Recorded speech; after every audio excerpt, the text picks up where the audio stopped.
ఇప్పుడు ఒక సాంగ్ ఏనండి, మీరంతా ఒక ఐడియా వస్తుంది. ఏం తమ్ముడు రెడీగా ఉన్న సాంగ్ అయ్యి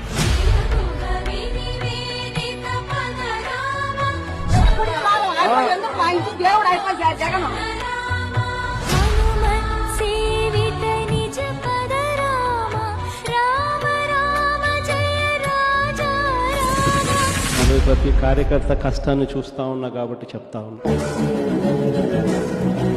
రేపు పొద్దున ఇలా ఉండదు. రేపు పొద్దున జరిగే ప్రతి విషయంలోనూ వైఎస్ఆర్సీపీకి కార్యకర్తే నెంబర్ 1గా ఉంటాడని మాత్రం ఖచ్చితంగా చెప్తాను.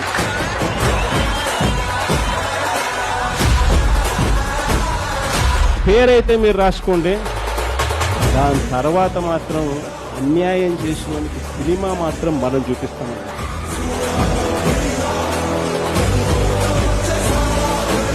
ఏమి చేయబోతున్నారు సార్ జగన్మోహన్ రెడ్డి గారు? రేపు 29 కొట్టేస్తాం మళ్ళీ, ఏం పర్లా.